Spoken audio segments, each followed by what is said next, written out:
The Dyatlov Pass Incident, unraveling the mystery of the tragic expedition in the Ural Mountains.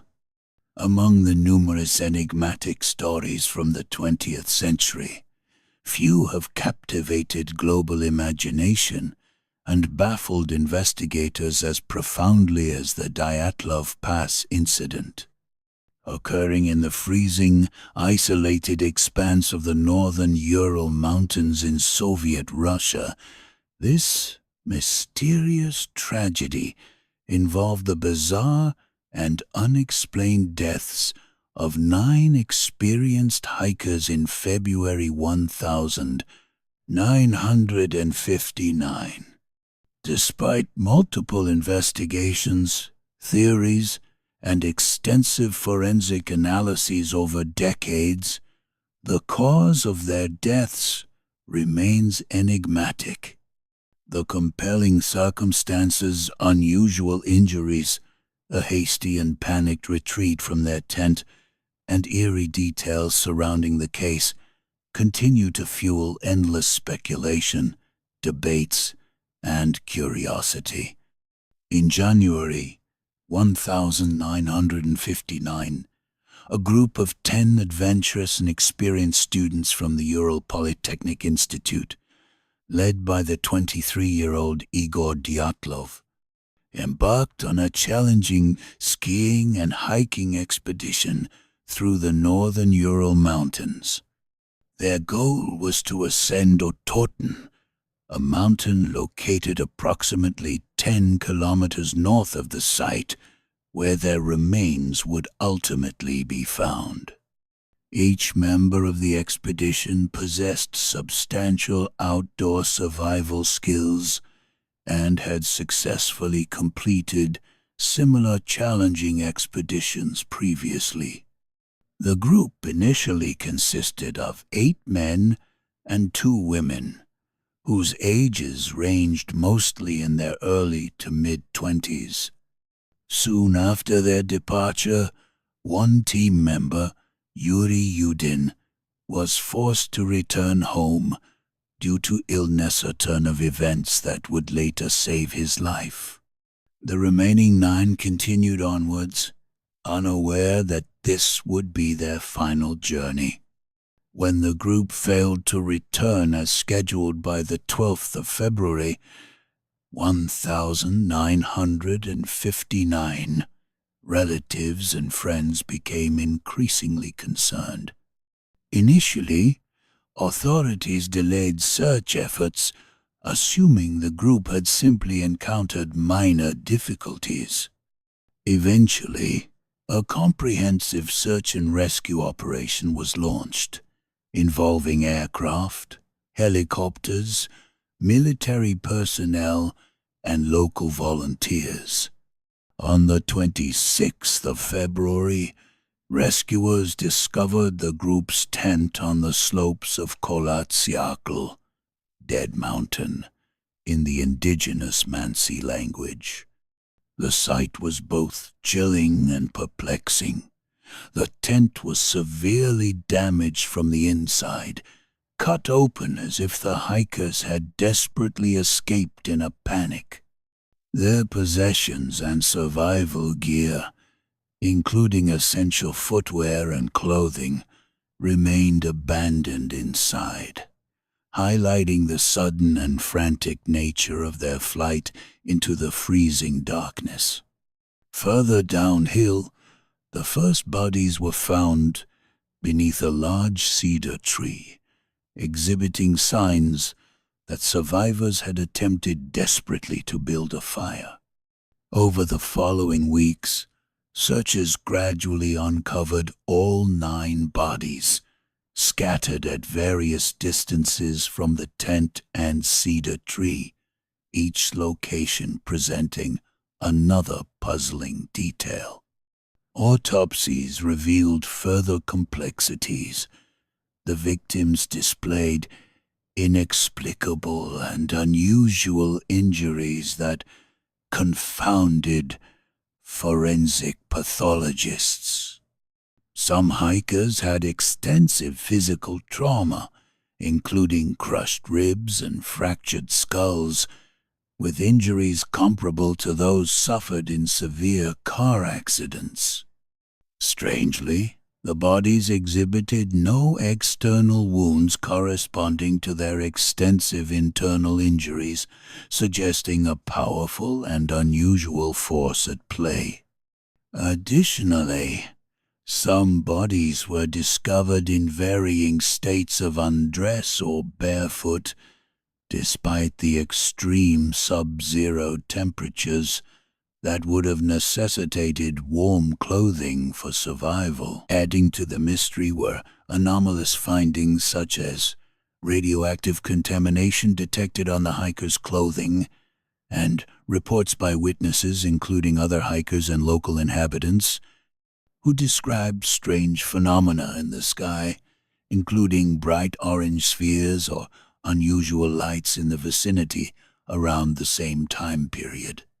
Given the complexity, strangeness, and incomplete official explanations, numerous theories have emerged attempting to clarify the Dyatlov Pass incident. One widely discussed scientific explanation posits that an avalanche or a slab avalanche triggered panic among the hikers, forcing them into immediate evacuation. While initially dismissed due to the relatively mild slope, recent analyses and simulations have partially supported this theory, suggesting specific snow conditions could indeed trigger a small but deadly avalanche. However, skeptics point out the lack of substantial avalanche evidence found by rescuers and the inconsistent nature of injuries not typically associated with avalanche victims.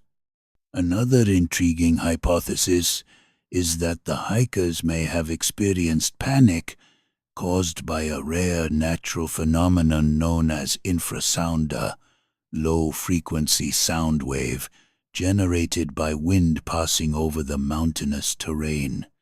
Such infrasonic frequencies can trigger deep psychological distress, panic, and irrational behavior in humans, potentially explaining their frantic escape and unusual injuries sustained during panicked movements through the terrain. Given the historical context of the Soviet Union's secretive Cold War activities, theories involving military experiments or secret weapon testing have been popular.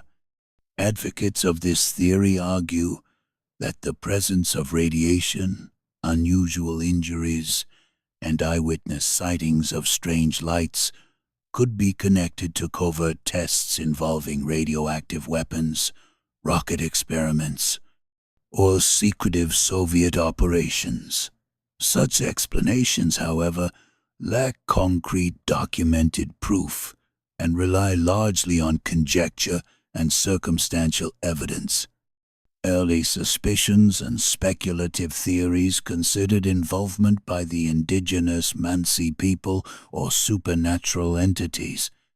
Investigations quickly dismissed local indigenous involvement, citing lack of credible evidence and absence of signs, indicating a struggle with external human aggressors. Supernatural explanations, involving cryptids, extraterrestrial encounters, or paranormal forces, remain popular among enthusiasts, but lack scientific credibility. Over decades, the Dyatlov Pass incident transcended mere curiosity, entering deeply into cultural consciousness, featured extensively in documentaries, books, films, and podcasts. Its persistent allure derives from a combination of genuine mystery, dramatic intensity, geopolitical context, and the hauntingly tragic deaths of vibrant young individuals at the threshold of their lives. Additionally, this case exemplifies the broader human attraction toward unsolved mysteries and intrinsic fascination with inexplicable events that challenge our understanding of the natural world. By representing a convergence of scientific ambiguity, historical intrigue, psychological complexity, and supernatural potential, the Dyatlov Pass incident embodies enduring cultural fascination and continued scholarly inquiry. Recent developments, notably in 2019 and 2021, saw Russian authorities reopening investigations in an attempt to finally resolve the enduring mystery. New inquiries utilized contemporary scientific methods, including detailed terrain modeling and computer simulations, ultimately leaning towards the avalanche or extreme weather-related scenario. Nevertheless, even this renewed scientific analysis has not fully satisfied skeptics or adequately explained all puzzling details. Hence, controversy and debate persist to this day. Ultimately, the Dyatlov Pass incident remains, more than 6 decades later, one of history's most enduring and compelling mysteries. Despite extensive scientific analyses, rational theories, and endless debates, no explanation conclusively resolves every bizarre detail surrounding the hiker's tragic fate. Instead, the Dyatlov Pass incident continues captivating imaginations, exemplifying humanity's perpetual quest for meaning, understanding, and explanation in the face of profoundly enigmatic circumstances. It stands as a powerful testament to both the fragility of human life against nature's unpredictable forces and our boundless fascination with the unresolved mysteries at the edges of knowledge and reality.